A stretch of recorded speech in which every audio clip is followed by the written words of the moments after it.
बार की बात है। उदयपुर गांव में एक ज्ञानचंद नाम का पुजारी रहा करता था। वो गांव के एक छोटे से मंदिर में पूजा पाठ किया करता था।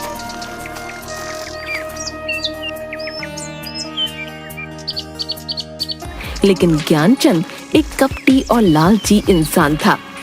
एक दिन गांव का सबसे धनी बनिया कुछ सोने की मोहरें और चांदी के सिक्के लेकर मंदिर आता है और ज्ञानचंद पुजारी से बोला, ये लीजिए पुजारी जी, आज भगवान के चरणों में देने के लिए कुछ दान लाया हूँ। अरे हाँ हाँ, क्यों नहीं। भगवान के चरणों में जो भी तुम सच्ची भावना से चढ़ाओगे उसका तुम्हें दुगना ही मिलेगा। हाँ। जिसके बाद वो धनी बनिया सोने की कुछ मोहरें और चांदी के कुछ सिक्के मंदिर की दान पेटी में डाल देता है। ये देखकर ज्ञानचंद पुजारी की आंखों में लालच आ जाता है। अरे वाह, इतना सारा धन, अगर ये मुझे मिल जाए तो मेरे तो मजे ही आ जाएंगे। हाँ, वाह, पूरी जिंदगी इस मंदिर का पुजारी बनकर नहीं गुजारनी पड़ेगी। हाँ। अच्छा पुजारी जी, अब मैं चलता हूँ। जिसके बाद वो वहाँ से चला जाता है। तभी ज्ञानचंद दान पात्र में से धन निकालकर एक पोटली में अपने घर ले जाता है।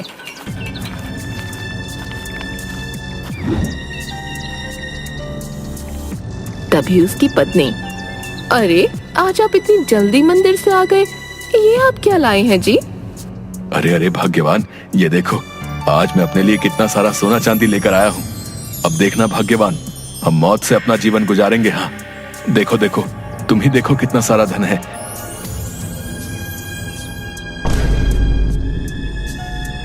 अच्छा, अब हम यहाँ और नहीं रह सकते, हमें यहाँ से जाना होगा। चलो यहाँ से। अरे ये क्या बोल रहे हैं आप? आखिर हम जाएंगे कहाँ? मेरी तो कुछ समझ नहीं आ रहा। जरूर आप मुझसे कुछ छुपा रहे हैं। ये धन कहाँ से लाए हैं आप? मुझे कुछ भी ठीक नहीं लग रहा। अरे भाग्यवान, जितना कहता हूँ बस उतना करो। चलो यहाँ से।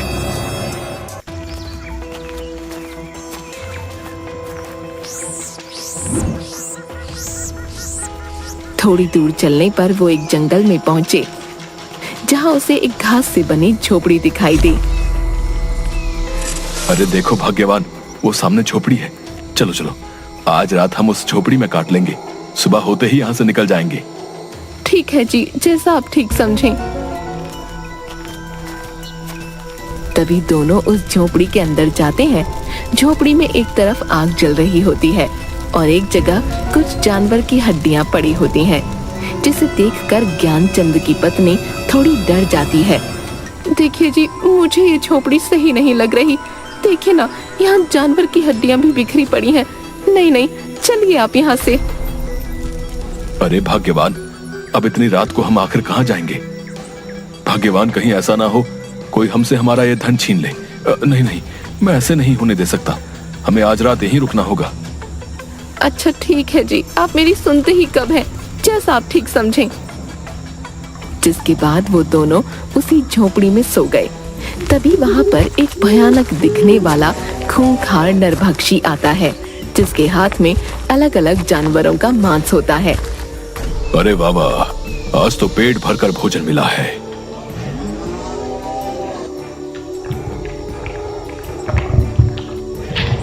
हाँ, आनंद आ गया। तभी उसे ज्ञानचंद पुजारी के सोने की आवाज सुनाई देती है, जो खर्राटे मार रहा होता है। अरे ये किसकी आवाजें आ रही हैं? कौन है यहाँ? तभी वो देखता है पुजारी और उसकी पत्नी उसकी झोपड़ी में जमीन पर सो रहे होते हैं। अरे वाह वाह, आखिरकार मेरे लिए नया भोजन आ ही गया। बहुत दिन हो गए किसी इंसान का मांस नहीं खाया, और अब नर और मादा दोनों इंसानों का मांस खाने को मिलेगा। वाह। ज्ञानचंद और उसकी पत्नी की नींद खुल जाती है। वो दोनों उस नरभक्षी को देखकर हैरान हो जाते हैं और बुरी तरह डर जाते हैं। मैं तुम दोनों को खा जाऊंगा। आज मेरे पेट को भरपूर शांति मिलेगी। हाँ, मैं खूंखार नरभक्षी हूँ। मुझे इंसानों का मांस खाने में बहुत मजा आता है। हाँ। अरे अरे, हमें छोड़ दो, जाने दो।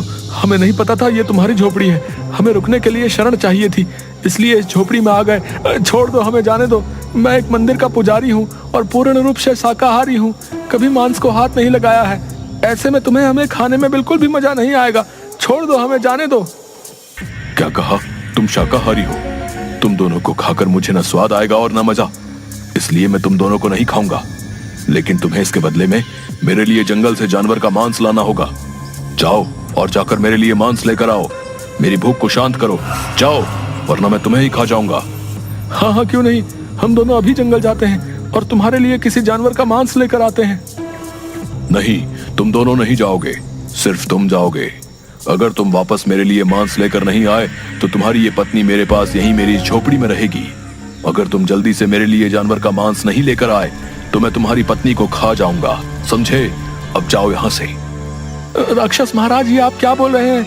नहीं नहीं, आप मेरी पत्नी को नहीं खाइएगा। मैं अभी आपके लिए किसी जानवर का मांस लेकर आता हूँ। मैंने तो पहले ही कहा था ये झोपड़ी मुझे सही नहीं लग रही, लेकिन आपके धन पाने की लालच में हमें इतनी बड़ी मुसीबत में डाल दिया।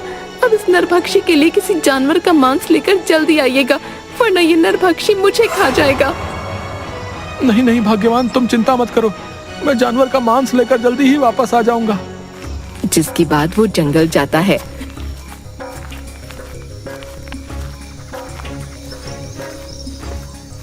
जंगल में थोड़ी दूर चलने पर वो देखता है एक भालू का छोटा बच्चा मरा हुआ पड़ा है, जिसे कुछ चील कौवे नोच रहे थे। अरे अरे, ये भालू का बच्चा तो मरा पड़ा है। मैं ऐसे ही उस नरभक्षी के पास ले जाता हूँ। जिसके बाद वो उस भालू के बच्चे को अपने हाथों में उठाकर उस नरभक्षी की झोपड़ी में आता है। तभी ज्ञानचंद देखता है कि उसकी पत्नी नीचे जमीन पर पड़ी हुई है और नरभक्षी बड़े मजे से उसके शरीर का मांस नोच नोच कर खा रहा है। ये देखकर ज्ञानचंद हैरान रह जाता है और जोर जोर से रोने लगता है। हाय हाय कपटी नरभक्षी, ये तूने क्या किया? तू मेरी पत्नी को ही खा गया। अरे मैं तो तेरे लिए जानवर का मांस लेकर आया हूँ, लेकिन तुझे जरा भी सब्र नहीं हुआ, मेरी पत्नी को ही मार डाला। तुम्हें आने में इतनी देर कैसे हो गई? मुझसे अपनी भूख सहन नहीं हुई, इसलिए मैंने तुम्हारी पत्नी को ही खा लिया। ये मैंने क्या कर दिया? मुझे माफ कर देना भाग्यवान, मैं तुम्हारे प्राण नहीं बचा पाया। माफ कर देना। न मैं मंदिर से धन चुराता और न हम यहाँ इस जंगल में आते। मेरे लालच ने मुझसे ये क्या करवा दिया। हाँ, आज के लिए इतना भोजन ठीक है। चलो अब थोड़ा विश्राम कर लेता हूँ। हाँ।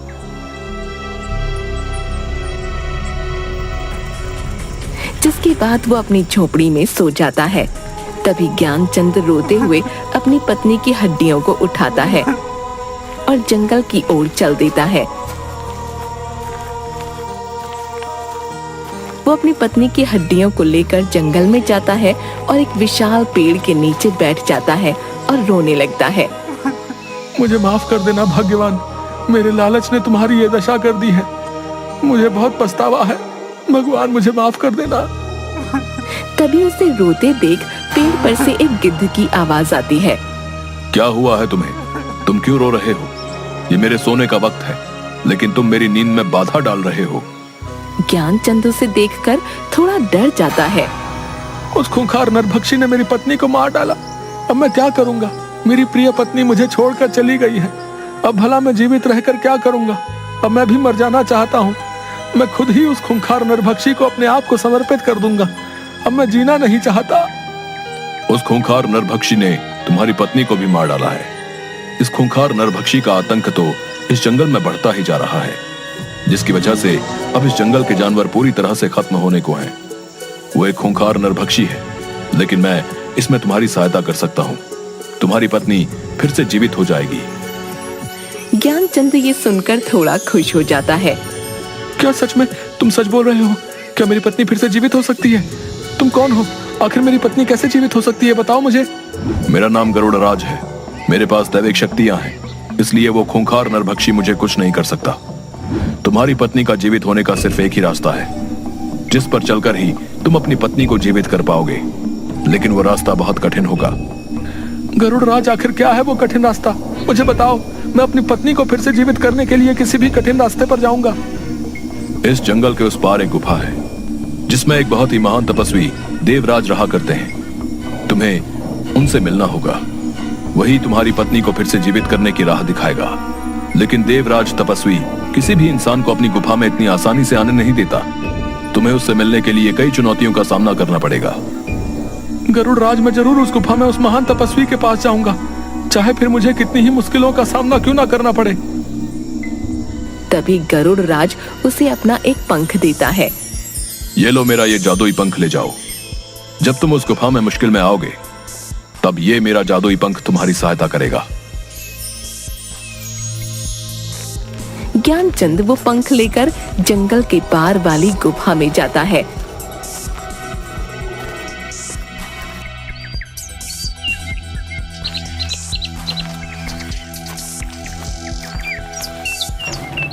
थोड़ी दूर गुफा में चलते ही एक विचित्र सा दिखने वाला लंगूर जानवर, जिसकी आंखें एकदम सुर्ख लाल होती हैं, उस पर झपट पड़ता है। अरे अरे, कौन हो तुम? मुझे छोड़ो, छोड़ दो मुझे।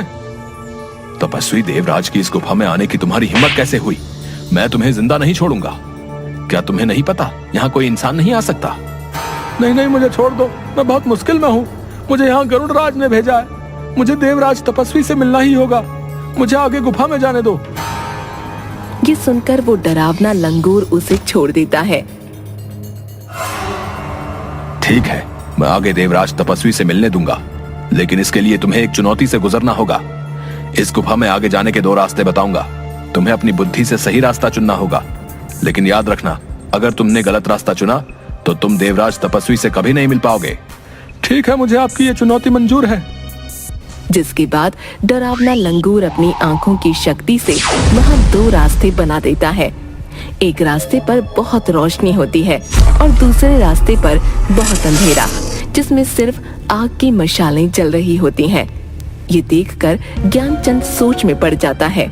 कुछ देर सोचने के बाद, मैं अंधेरे का रास्ता ही चुनूंगा, क्योंकि अंधेरे के बाद ही जीवन में उजाला होता है और मुझे अपने जीवन में उजाला करने के लिए अपनी पत्नी को जीवित करना है। मुझे देवराज तपस्वी इसी अंधेरी राह पर मिलेंगे। डरावना लंगूर ये सुनकर थोड़ा खुश हो जाता है। बहुत अच्छा जवाब दिया तुमने। तुम्हारी राह इसी अंधेरे रास्ते से होती हुई उजाले की ओर जाती है। तुम्हें ऐसे ही अपनी बुद्धि और विवेक का इस्तेमाल करना होगा। अब तुम जाओ। ज्ञानचंद अंधेरे रास्ते की ओर बढ़ता है। तभी थोड़ी दूर पर वो देखता है एक बहुत बड़ी शिला दिख रही है। ये क्या? गुफा में आगे जाने का तो कोई रास्ता ही नहीं दिखाई दे रहा। वो उस शिला के पास जाता है। इतनी बड़ी शिला, आखिर इसका क्या मतलब हो सकता है? लगता है शिला के उस पार ही मुझे देवराज तपस्वी से मिलने का रास्ता मिलेगा। तभी ज्ञानचंद उस शिला को हटाने की बहुत कोशिश करता है, लेकिन वो अपनी जगह से टस से मस नहीं होती। तभी उसे शिला के उस पार एक आवाज सुनाई देती है। कौन हो तुम और क्यों इस शिला को हटाने की कोशिश कर रहे हो? क्या तुम जानते नहीं, ये गुफा देवराज तपस्वी की है। यहाँ किसी भी इंसान का आना मना है। फिर तुम क्यों आए हो? मैं बहुत ही मुसीबत में हूँ। मुझे यहाँ गरुड़ राज ने भेजा है। मुझे देवराज महान तपस्वी से मिलना है। उनसे मिले बिना मैं यहाँ से नहीं जाऊंगा। तुम्हें गरुड़ राज ने भेजा है, इसका तुम्हें प्रमाण देना होगा। तुम्हें एक चुनौती का सामना करना होगा, तभी तुम इस शिला के पार आ सकते हो। मुझे आपकी चुनौती मंजूर है। क्या करना होगा मुझे बताओ। इस शिला को खोलने की चाबी का पता तुम्हें अपनी बुद्धि से लगाना होगा, तभी तुम इस शिला के अंदर आ पाओगे। ज्ञानचंद ये सुनकर सोच में पड़ जाता है और कुछ देर सोचने के बाद वो देखता है कि शिला पर अचानक से एक निशान दिखने लगता है, जो बिल्कुल गरुड़ राज के दिए पंख की तरह होता है, जो कि ज्ञानचंद के पास होता है। वो उस पंख को अपने हाथ में लेता है। अच्छा, तो इस शिला की चाबी ये पंख ही है, क्योंकि इस शिला पर दिखाई दे रहा ये निशान गरुड़ राज के पंख की तरह है। जैसे ही ज्ञानचंद उस पंख को शिला पर रखता है, वो पंख उस शिला में समा जाता है और शिला का द्वार खुल जाता है। ज्ञानचंद उस शिला की गुफा के अंदर जाता है और देखता है कि देवराज तपस्वी एक स्थान पर अपनी ध्यान मुद्रा में बैठे हुए हैं और ओम का उच्चारण कर रहे हैं। ओम ओम ओम ओम। तभी ज्ञानचंद उसके पास जाता है। हे महान तपस्वी देवराज, आंखें खोलिए, मुझे आपकी सहायता की आवश्यकता है। आप ही मेरी सहायता कर सकते हैं, आंखें खोलिए अपनी। कि देवराज तपस्वी अपनी आंखें खोलता है। कौन हो तुम और क्यों आए हो हमारी गुफा में? यहाँ हम अपनी ध्यान मुद्रा में रहते हैं, इसलिए किसी भी इंसान का यहाँ आना वर्जित है। लेकिन तुम यहाँ इतनी चुनौतियों का सामना करके आए हो, तो हम तुम्हारी सहायता अवश्य करेंगे। बताओ हमें, हम तुम्हारी क्या सहायता कर सकते हैं? मैं एक मंदिर का पुजारी था, लेकिन अपने लालच के कारण एक दिन उस मंदिर से कुछ सोना चांदी चुराकर अपनी पत्नी के साथ इस गुफा के पार वाले जंगल में आ गया। लेकिन वहां हमारा सामना खूंखार नरभक्षी से हुआ और उसने मेरी पत्नी को ही अपना शिकार बना लिया। वो खूंखार नरभक्षी एक एक करके सभी जंगल के जानवरों को अपना शिकार बना रहा है। मैं अपनी पत्नी को दोबारा से जीवित करना चाहता हूँ। मेरी पत्नी की जान मेरे ही लालच के कारण गई है, इसलिए मैं अपनी पत्नी को फिर से जीवित करना चाहता हूँ। अब आप ही मेरी सहायता कीजिए देवराज। दुष्ट व्यक्ति, तुमने अपने लालच के कारण अपनी पत्नी को गवा दिया है। मैं तुम्हारी सहायता नहीं करूंगा, जाओ यहां से। ज्ञानचंद ये सुनकर तपस्वी के पैरों में गिर पड़ता है। नहीं नहीं देवराज, ऐसा मत बोलिए। आप एक महान तपस्वी हैं, मैं जानता हूँ। मुझे लालच नहीं करना चाहिए था, लेकिन अब मैं अपनी पत्नी को फिर से जीवित करना चाहता हूँ। मेरी सहायता कीजिए। ज्ञानचंद की ये बातें सुनकर अच्छा तो ठीक है, मैं तुम्हारी सहायता अवश्य करूंगा, लेकिन इससे पहले तुम्हें मेरे 2 सवालों का उत्तर देना होगा। तुम्हारे दूसरे उत्तर में ही तुम्हें वो वस्तु मिलेगी जिससे तुम अपनी पत्नी को दोबारा जीवित कर सकते हो, और उस खूंखार नरभक्षी का विनाश भी उसी से होगा। इसलिए तुम्हें अपनी बुद्धि और विवेक का उपयोग करके ही दोनों उत्तर देने होंगे। अगर कोई भी उत्तर गलत हुआ तो हम तुम्हारी सहायता नहीं करेंगे। तुम्हें यहाँ से खाली हाथ ही जाना होगा। नहीं नहीं तपस्वी देव, मैं यहाँ से खाली हाथ नहीं जाना चाहता। मैं आपके दोनों सवालों का सही उत्तर देने की जरूर कोशिश करूंगा। तो बताओ, तुम्हारा पहला प्रश्न है, इस संसार में मनुष्य के जीवन में भाग्य बड़ा है या बुद्धि? ज्ञानचंद ये सुनकर थोड़ा सोच में पड़ जाता है। आपके इस प्रश्न का उत्तर बुद्धि है देवराज तपस्वी, क्योंकि मनुष्य के जीवन में बुद्धि ही वो मार्ग है जिस पर चलकर भाग्य को बदला जा सकता है। भाग्य कभी भी बुद्धि को नहीं बदल सकता है, लेकिन बुद्धि में वो गुण होते हैं कि वो भाग्य को बना और बिगाड़ सके। इसलिए भाग्य और बुद्धि में बुद्धि ही बड़ी है। बहुत ही उत्तम, तुमने बिल्कुल सही उत्तर दिया है। मनुष्य अपनी बुद्धि से ही कुछ भी हासिल कर सकता है। भाग्य का मार्ग बुद्धि के मार्ग के आगे छोटा होता है। अब तुम्हें अपने दूसरे प्रश्न का उत्तर देना होगा। यह प्रश्न तुम्हारे लिए बहुत महत्वपूर्ण है और कठिन भी। अगर तुमने इसका सही उत्तर नहीं दिया तो तुम्हें यहां से खाली हाथ ही लौटना होगा। तो बताओ, इस संसार में मनुष्य के जीवन में भूख, प्यास, नींद और आशा, इन चारों में से सर्वश्रेष्ठ क्या है? ज्ञानचंद सोच में पड़ जाता है। आपके दूसरे प्रश्न का उत्तर आशा है देवराज, क्योंकि आशा अर्थात उम्मीद पर ही यह संसार टिका हुआ है। क्योंकि मनुष्य के जीवन में एक आशा ही होती है जो मनुष्य के जीवन में कठिन से कठिन कार्य को भी करने की ताकत देती है। मनुष्य जीवन में आशा घने अंधेरे में उस रोशनी की किरण की तरह है जो मनुष्य को घनघोर कष्ट में भी जीने की प्रेरणा देती है। वाह, बहुत ही उत्तम उत्तर। तुम्हारा ये उत्तर भी बिल्कुल सही है। मैं तुमसे बहुत खुश हुआ। तुम्हारी बुद्धि ने मुझे प्रभावित किया, इसलिए मैं तुम्हारी सहायता अवश्य करूंगा। तभी तपस्वी उसे एक जल से भरा अपना लोटा देते हैं। ये लो, ये अमृत ही तुम्हारी सहायता करेगा। इसे उस नरभक्षी की आंखों में डाल देना और इसकी कुछ बूंदें अपनी पत्नी की हड्डियों पर डाल देना, जिससे तुम्हारी पत्नी जीवित हो जाएगी। ज्ञानचंद वो अमृत अपने हाथों में ले लेता है। आपका बहुत बहुत धन्यवाद तपस्वी देवराज। अब मैं इस अमृत से अपनी पत्नी को दोबारा जीवित कर पाऊंगा और उस नरभक्षी का अंत भी। जाओ, तुम्हारा कल्याण होगा।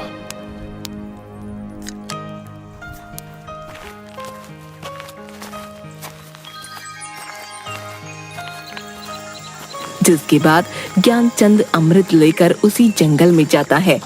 तभी उसे वो नरभक्षी मिलता है। नरभक्षी ज्ञानचंद के हाथ में वो अमृत का लोटा देख लेता है। अच्छा, तो तू उस तपस्वी देवराज के पास गया था।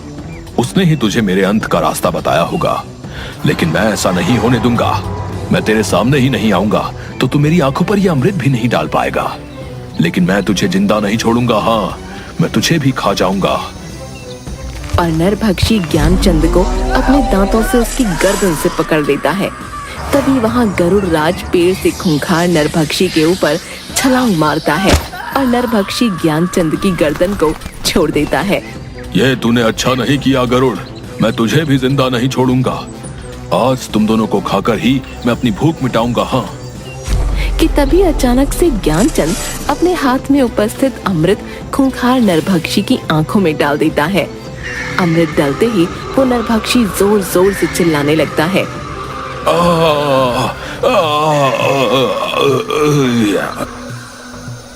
और देखते ही देखते जलकर भस्म हो जाता है, जिसके बाद ज्ञानचंद और गरुड़ की आंखों में थोड़ी खुशी दिखाई देती है।